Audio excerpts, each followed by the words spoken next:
Hey friends, Dave Paulides, CanAm Missing Project, copyrighted edition for our video channel. And Huck is all happy because Dad's back from Phenomicon. Oh, Dave's a good girl. Dave's a good girl. Oh, that feels good, doesn't it? And we took her out and got a little bath today. And she's just loving life, huh? You're a good girl today. Yeah, sure. Yeah. You're a good girl. So, let me get right into this. And the reason we're going to get right into it is because I just got back from Phenomicon in Vernal, Washington. An absolutely mind-blowing event. And considering Dave's done hundreds of conferences all over the world, this one was mind-blowing. And, oh, Huck, you want to go? Okay, you said hello. Okay, there we go. Good girl. Thank you. So this event was different.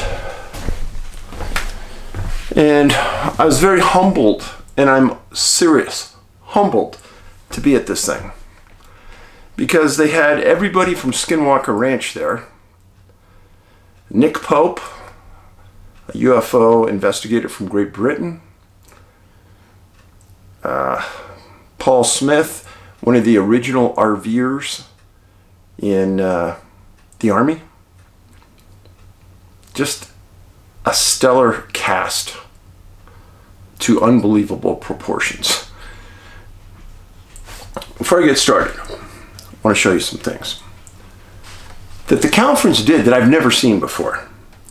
Everybody who came in, there was a paid attendee, got one of these. What this is a little card with everybody who was at the event, speaking, presenting, and selling. And we were all given a little unique stamp. Then it was on the people attending to take this around and get a stamp from everybody. And at the end, they turned it in, signed their name to it, and then they picked one or two out of a vat at the end for a really nice prize. It was a very good way to get everyone to introduce themselves to each other. I liked it. A lot of people came by the booth, and they just wanted a stamp. That's fine. Many came by just wanted a photo. That's always fine. But I like this. So, one of the things that Angie and I do when we go on trips like this is I try to find something for us fun to do before a conference. And admittedly, it's always fishing related. Fishing, we can get away, be by ourselves, get into your thoughts. It's always something that's meditational to me. So we went to the Green River, about an hour north of the conference in Vernal, Utah. It's known for phenomenal fly fishing. And I got this thing, probably the most beautiful trout I've ever caught in my life. And I am 100% serious. It is unbelievably gorgeous.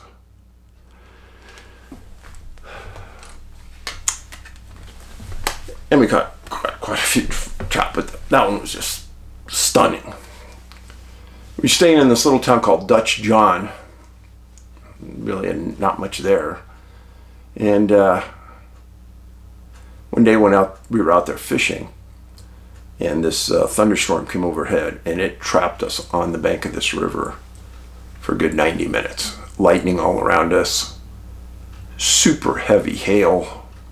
We were up against this embankment with a little overhang, perfect place to be. Didn't rush it. We're smart enough to know not get near that river when lightning is around. But it was well worth it.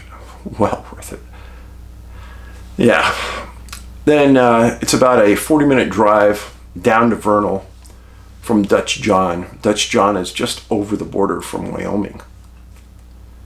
And then Vernal is about a 40-minute drive from Skinwalker Ranch. It's high desert. Population of Vernal is only about 11,000 people, small. 5,300 foot elevation, a very nice, clean city. Good lodging options, good food options. Well, years ago, Uinta County, where the ranch is and where this place is also located, got $34 million in oil money. And they built this convention center facility that blew our minds. I mean, I've been all kinds of convention centers all over. But for this little county to have this beautiful facility, they had a huge ballroom, several breakout rooms. Beautiful. First day I was there was Friday, and I spoke about Bigfoot. And I spoke at their large room, their large breakout room upstairs. We blew the numbers out.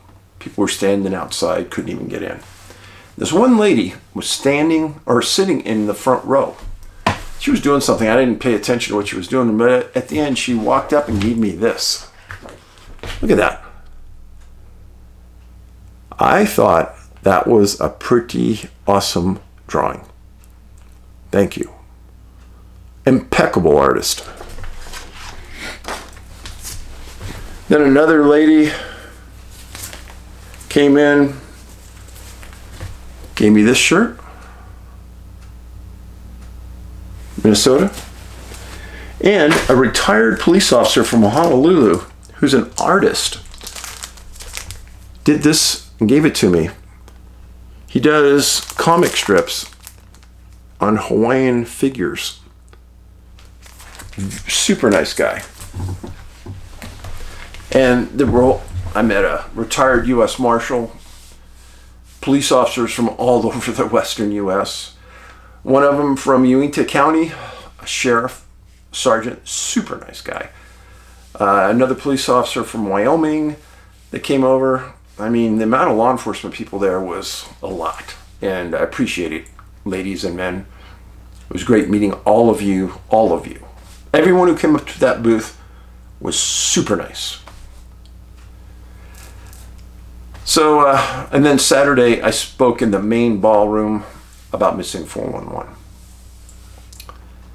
You know, all that's nice and great. And people, the organizer sent me a message today saying they had an unbelievable number of people that came up and said nice things about me. And I always appreciate that. And Angie, because Angie was the one facilitating the book sales and things at our booth. But to me, the highlight of the entire trip was getting behind the scenes conversation with the Skinwalker guys. Now, they did some presentations, and I'm only going to talk about those presentations, but they were awesome. At one point, Travis, Jay Stratton, and some other Skinwalker crew sat on stage and answered questions. Travis just went on and talked. And let me first get something completely straight with everybody here. I have 0% chance that what they're doing is fabricated or hoaxed. I've said this many times, but some of you are pushing that agenda, and it really gets me ticked. After being around these men, their integrity level is a 10. They get along super well. They're all best friends.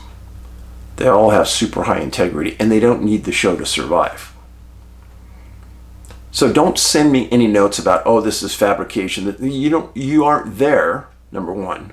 Number two, you've never spoke to them. Number three, you haven't gone to their conference and listened to them talk and open themselves up to conversation about what they're doing. So Travis, I took copious notes. Travis was talking during his presentation, and he said that when he was with the government, they went back and they reviewed files from multiple agencies. going back decades. And one of the files he found was on black triangles on the moon. And he said, now the file doesn't make it a fact that they thought that there were black triangles on the moon, but he said the file was there. And he didn't explain exactly where it came from, but they must have thought it was valuable because NASA kept it in that file. And of course, the black triangles refer to missing 411, the UFO connection. He also spoke that at certain times during research on the ranch, people have reported a metallic taste in their mouth. He says he's not sure what's going on there. But then he spoke about a high dose of radiation he got one day there. And he said that the radiation didn't expose itself on him, sometimes for a day or two later. And he says that there was a point on his hand and a point on his part of his head. And he says it was almost like it was a straight line of radiation by way of the point of contacts along the route. He said it was only him. And the radiation level was so high, and he knew it when it happened, that he told the guy, he made laugh, and everyone did. He says, I told the guys, go out and buy a couple cases of beer. And he says, I need to flush myself right now. And they went out and they got a bunch of beer, and they sat around and drank beer that night. And I forgot if it was the next day or the day after. He said he urinated, his pee was black, indicative of radiation poisoning. And he said he called the doctor back at his home, explained what happened, and they said, yeah, it's radiation poisoning at a high level. And there were several of us there that questioned whether we would continue there in our research if that's what we were doing based on that dose of radiation. They never found the source. They never found the reason. But Thomas Witherton also got a high dose of something that caused a bubble on the back of his head. And they stated that every time Thomas goes to his head with a bad feeling, they get him off the ranch right away. And he said that they've placed magnetometers at multiple locations around the ranch to monitor this sort of thing. And getting back to Thomas's head, Travis told this story that his first year at the ranch, the entire crew was sitting around a barbecue next to his trailer. And everyone hears a loud click kind of around the corner to the trailer. And he said Caleb immediately got up, drew his gun, and started to walk around the corner. And Travis goes, I'm right behind him. So Travis walks and follows Caleb around the corner, and they see this translucent predator-type object run off into the field. And they go running after it. And he said they eventually lose it. And then Travis says they're turning around walking back, and he said a classic UFO flies right over their head. And he said, I can't say for certain that one was related to the other. But he says, hey, the association was there. Now, I never got to talk to Travis. I mean, people were swarming him, and he doesn't know who I am. He doesn't care. And but I held no animosity at all. I mean, the man was super busy. But they have this room in the back of the facility that you kind of hang out at before you speak. They called it, I think, the green room. And when I was back there, Caleb from the ranch was back there. And some other people had come up to me earlier that day and said, hey, Caleb has said a lot of things about you, super nice things. He's seen your movies, he really likes you. I go, I don't know, I've never met him. So I go back there, and he's with his girls, and he had these 2 young girls, the cutest little girls in the world. I said, Caleb. And he goes, Dave. And we shook hands, and I said, hey, people have told me you said some really nice things about my work. And he goes, oh, I tell everybody about it. I've told the guys at the ranch. I said, hey, he's got something there. And we talked for a long time. And let me just say, the most down-to-earth, nicest person you could ever meet. And I'm not exaggerating. But that's the way everybody was in Utah that we met. That was from that area. There was really no filters. There was no mind games, no playing around. Just nice people. And it was my honor to meet Caleb and his daughters. So getting back to Travis. Probably the one thing that Travis said that caused a head jerk reaction between Angie and I. He stated that the ranch deals in quantum physics. Boom. If you've ever seen my presentation, I bring this up in my Bigfoot presentation. You'd have to see it to understand it. Quantum physics is real physics. And Travis laid it right out there. If you don't understand it, do your own research about it. Travis said that at the ranch, we are in one universe. They are in another. They, the other entities. He said that my reality is what is in front of us.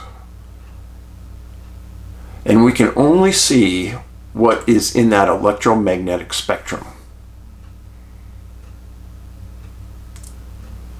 At one point, at Homestead 2, they had a detector there. They had several because of unusual things happening there. And they caught a matter-antimatter collision behind Homestead 2. A couple weeks later, and they caught that in data. A couple weeks later, a ranch nearby had a series of cattle mutilations. And they put that same detector, and he didn't say what it was, at that ranch, and it recorded the exact same measurements. And he was talking about this because the unusual nature of what happens here, various places, various times. And in talking to people in that area, this stuff isn't isolated just to Skinwalker Ranch. It's happened at homesteads all around there. But it does appear that Skinwalker may be the center point of it. Now, Travis goes on and he's talking about drilling in the mesa. And there were a lot of people who sort of attacked him. Hey, why don't you just go in there and blow up that mesa and let's find out what's in there. And he says there's too much to learn before you blow something up. And here's an example. He said that they were drilling in the mesa and they hit this super hard object. They think it might have been the object they're looking for. And they keep trying to penetrate it for 30 minutes. And they were putting 8,000 pounds of force, he said.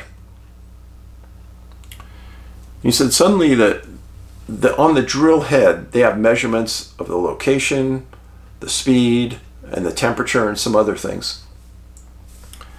And as it's drilling and hitting this object, the temperature is going down.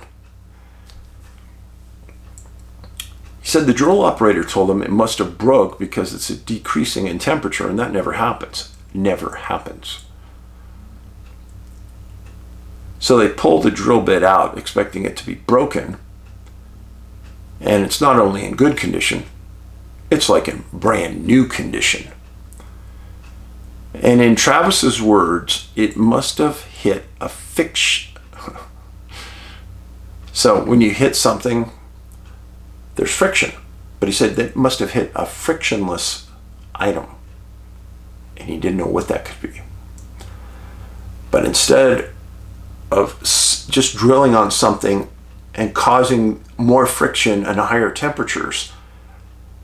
It continued with the friction, but the temperatures went down drastically. He couldn't explain it. Then he spoke about a time where he worked for the government before coming to the ranch. And his words now, not mine. He said that he did a study for the U.S. Army on GPS. And they put a research GPS unit on the side of a satellite and flew it around the U.S. for 24 months, gathering data on GPS around the U.S. and the world. All over the globe, he said. Then he said, there was always a hole in GPS data over the Uinta Basin. Vernal, Utah, Skinwalker Ranch, that's it. He didn't go into it much more than that. Then Jay Stratton. Jay is one of the smartest people at the ranch, him and Eric and Travis. And Jay was an intelligence analyst for the Navy, and he was one of the few people to be on the ranch during Bigelow's realm, the government realm, and now Skinwalker's realm. He's since left the government. About this time he chimes in and he said, when you are at the ranch, consciousness is a huge issue. You see what they want you to see.